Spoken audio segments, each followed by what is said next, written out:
ज्योति कपूर जी दिल्ली से। राधे राधे। राधे राधे महाराज जी। महाराज जी, ऐसा क्यों कहा जाता है कि भजन, भोजन, खजाना और यारी पर्दे में रहनी चाहिए? हाँ, इससे हानि हो जाती है। जैसे आपके पास इस समय 10 लाख रुपए का बैग में बंडल रखा हो, 10 लाख का, आप बता दें 1 घंटा मुश्किल टिक पाएगा, कोई न कोई हथकंडा मार करके तुम्हारे रुपए ले जाएगा। ऐसे ही आपका भजन है, हम जो साधन करते हैं, ये मतलब मर्यादा है कि अपने भजन को, अपने खजाने को, अपने प्रेम को, इनको छुपा के रखना चाहिए। अगर छुपाओगे नहीं तो वो क्षीण हो जाएगा। अपने इष्ट प्रेम को छुपाना चाहिए। जितना ज्ञान, विज्ञान, अनुभव छुपाओगे उतना ही बढ़ेगा, और जितना प्रकाशित कर दोगे उतना क्षीण हो जाएगा। ये तो हमारा अनुभव है कि अपने साधन को गुप्त रखना चाहिए, अपनी दिनचर्या को प्रकाशित नहीं करना चाहिए। यदि प्रकाशित कर दोगे पक्का 100% छूट जाएगी, 100% छूट जाएगी। ये विश्वास, मतलब एक बार नहीं कई बार अनुभव कि जैसे प्रेम में आकर के बता दिया, उसमें विघ्न पड़ गया।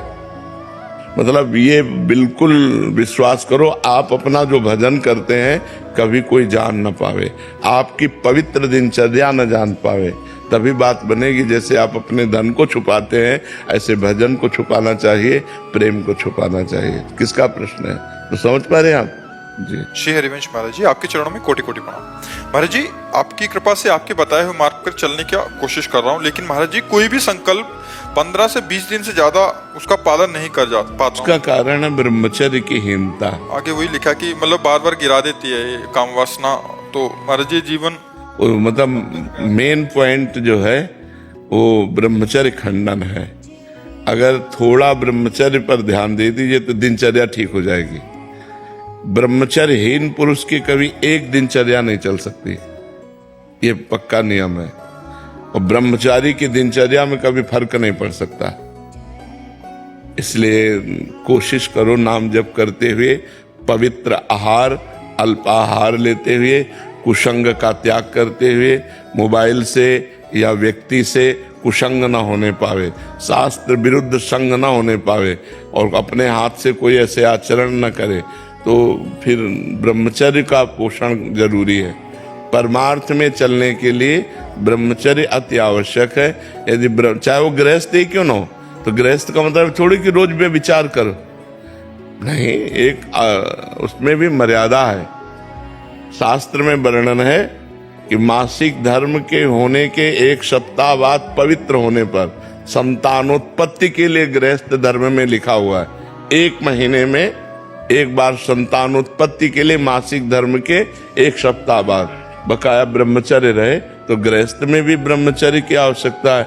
ऐसा थोड़ी कि मनमानी आचरण तो फिर नष्ट हो जाएगा, क्योंकि जीवनी शक्ति है ब्रह्मचर्य, वो जब तक ठीक नहीं रहेगी तब तक ठीक नहीं रहेगा। तो ब्रह्मचर्य पर सुधार करो। क्यों भाई? हाँ, मतलब कोशिश पूरी करते हैं महाराज जी, लेकिन 10 दिन एकदम अच्छे से रहेंगे। हाँ। फिर कभी कभी ऐसा हो जाता है कि एक बार गलती हो जाती है तो पूरा चीज हाँ, हो जाता है, वो मन खिन्न हो जाएगा, मन हार जाएगा, फिर उत्साह नहीं रह जाता। वो आपका ही नहीं, सबका होता है। तो जो हमारे उत्साह को नष्ट करे, भगवत प्राप्ति के मार्ग में उत्साहहीनता पैदा कर दे, उसके प्रति तो बुरा भाव आना चाहिए ना। धिक्कार है हमारे जीवन को, जो मैं ऐसे गिर जाता हूँ, अब नहीं गिरूंगा, फिर चलो, फिर अगर गिर जाओ तो फिर अंदर से क्लेशित हो, फिर तो एक दिन आप ऐसा आएगा क्रॉस कर जाओगे। और अगर आप हार गए तो फिर परमार्थ से भ्रष्ट कर देगा। जब हमसे गलती हो जाती है तो सीधा हमारे परमार्थ पे अटैक होता है। जो हमारी साधना चल रही होती है वो शिथिल हो जाती है कि यार अब क्या करें, अब तो फेल हो गए, नहीं, हम फिर कमर कसें, फिर आगे बढ़ें। 1000 बार फेल हो जाए तो 1000 बार हम प्रयास करें। ये मनुष्य जीवन को हम व्यर्थ नहीं जाने देंगे, हम इसे भगवान की प्राप्ति करा के ही रहेंगे। समझ रहे हो ना? हारो मत। जब आपका साधन आगे बढ़ जाएगा तो सब प्रपंच छूट जाएगा। अभी साधन ही लड़खड़ा रहा है, बार बार साधन टूट रहा है। 10-5 वर्ष एक रस साधन चल जाए, वही सिद्ध हो जाएगा। तो आप थोड़ी मेहनत करो, थोड़ी हिम्मत करो, थोड़ी लड़ाई लड़ो मन से, तभी आप जीत पाओगे। और नाम जप करते रहो। नाम जप करते हो?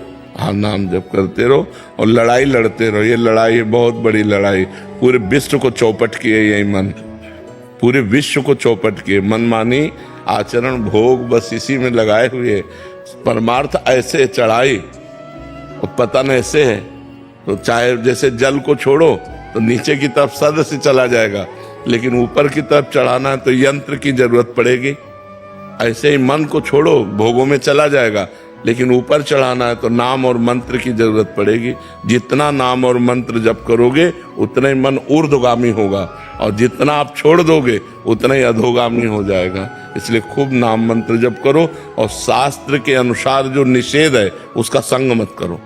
पराई बहन बेटी का संग मत करो, मोबाइल से गंदी बातें मत देखो, गंदे लोगों का संग मत करो, गंदे विचारों को अंदर जब आए तो उनको काटो नाम जप के द्वारा, कोई गंदी क्रिया ना होने पावे, तब जाकर हम आगे परमार्थ में बढ़ते हैं। महाराज जी, नाम जप करते करते कब नाम छूट जाता है और कब गलत चीज में लग जाते हैं महाराज जी, इसका पता नहीं। हाँ, एकाग्रता भी समझ नहीं पाई ना, नहीं तो 1 सेकेंड की भी हरकत को पता चल जाता है मन की।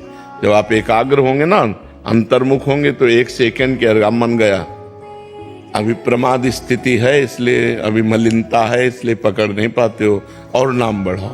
फिर भी अपने को सौभाग्यशाली मानते हैं कि आपका सानिध्य प्राप्त हुआ, नहीं तो पूर्व कर्म तो बिल्कुल मतलब कब के खत्म हो चुके होते महाराज। हाँ बिल्कुल, नहीं आप हिम्मत करके चलो, जीतना है, हारना नहीं। ठीक है, आप हिम्मत कर। सुभद्रा यादव जी गुड़गांव से। राधे राधे महाराज जी। महाराज जी, हमने फोन में देखकर आपको गुरु बना लिया और आपके श्रीमुख से राधा नाम सुनकर राधा राधा जपते हैं। हम कहते हैं गुरु की बात मान लो। गुरु बनाने से क्या है, गुरु की बात मान लो, गुरु की बात मान लो। दूर रहो, लाखों कोस दूर रहो, हमारी बात मान लो, तुम्हारा मंगल हो जाएगा।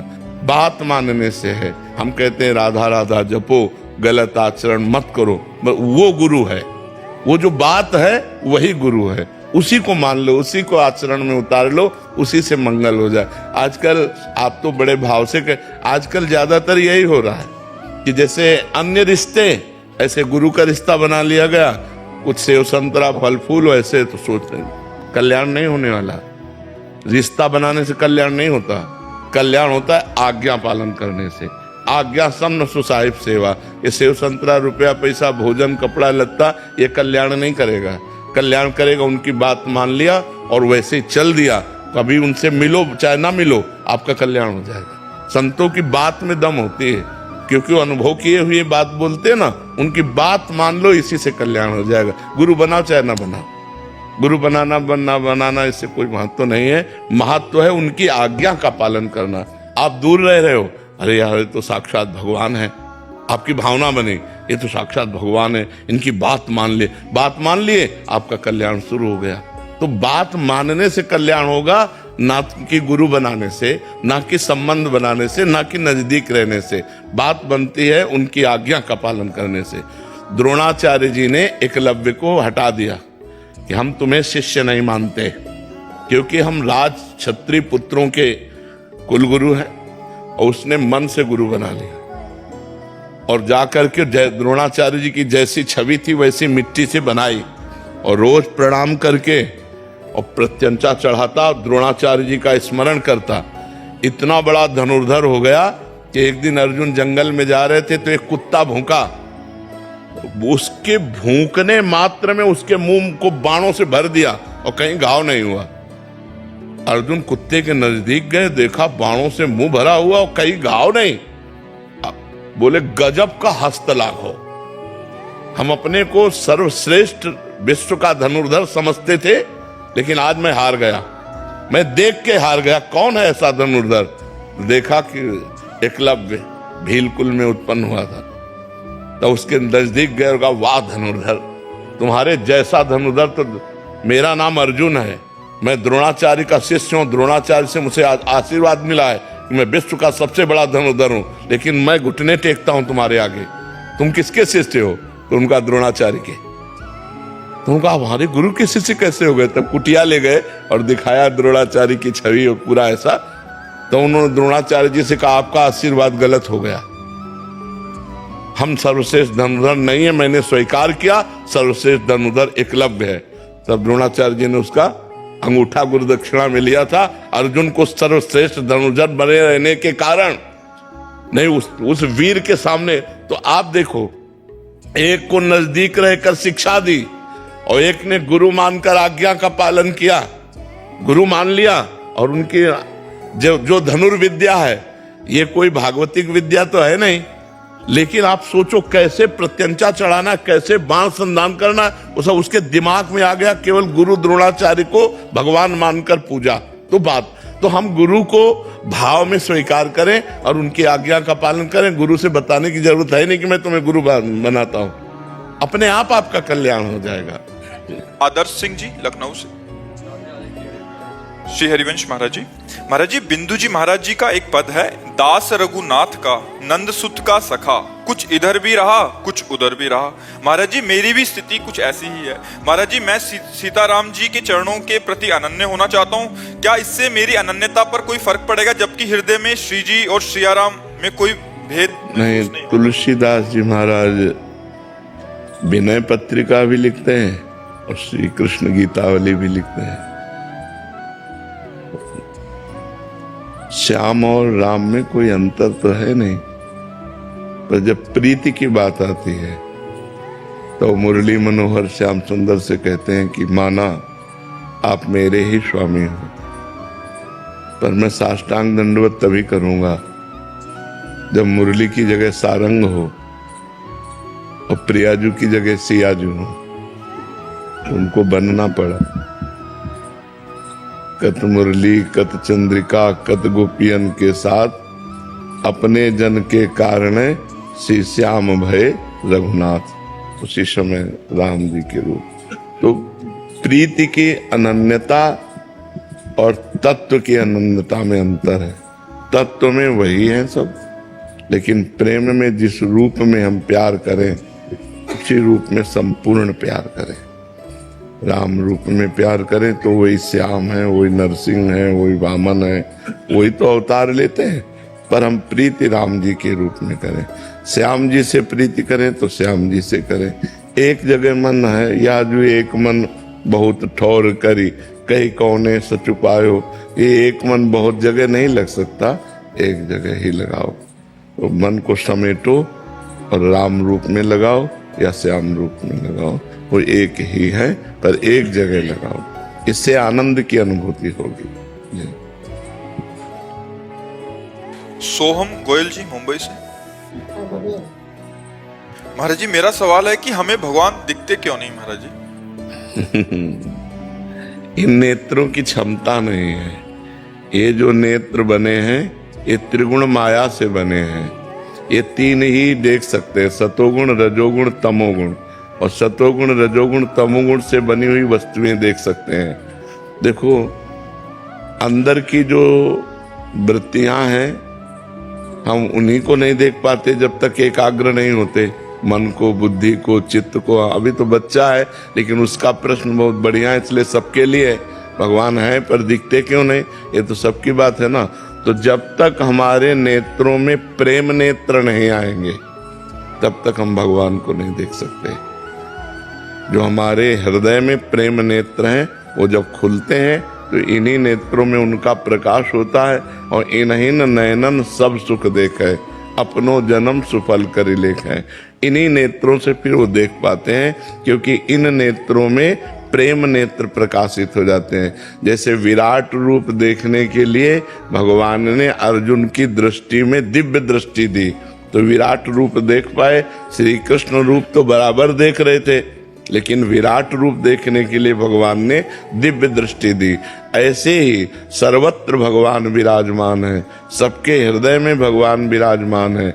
जब तक हमारे हृदय में प्रेम नहीं होगा तब तक हम नहीं देख पाएंगे। प्रेम से प्रकट होए मैं जाना, हरि व्यापक सर्वत्र समाना, प्रेम ते प्रकट होए मैं जाना। जब तक प्रेम नहीं है तब तक भगवान का दर्शन नहीं हो सकता। जब तक ज्ञान नेत्र नहीं तब तक तत्व दर्शन नहीं हो सकता।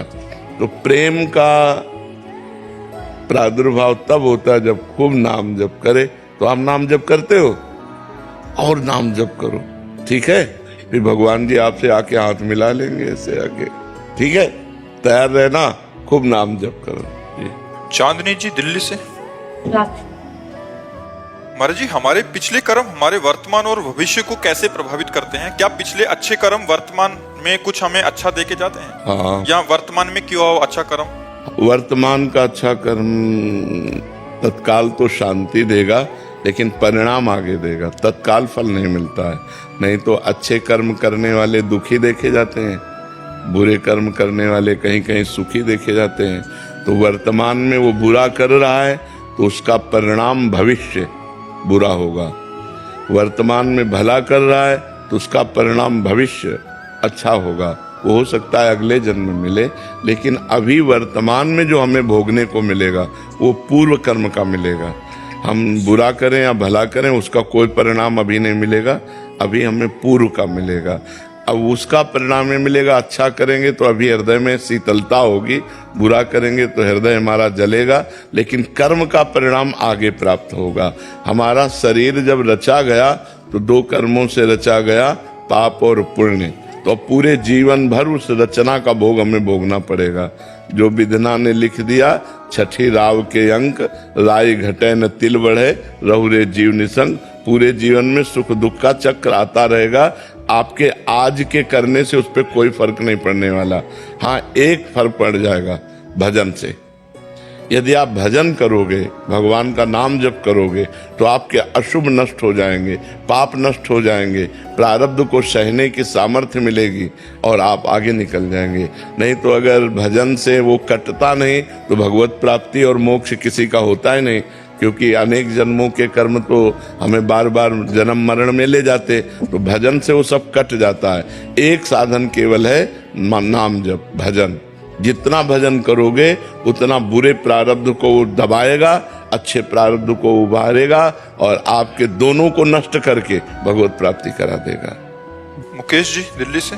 राधे राधे महाराज जी, जीवन में बहुत कुछ तो ज्ञात नहीं है। जितना भी अल्प सामर्थ्य युक्त साधन करने से बदलाव और प्रकाश ना आए तो क्या करें जिससे उत्साह और प्रकाश आनंद आए? उसी साधन को और बढ़ाता जाए।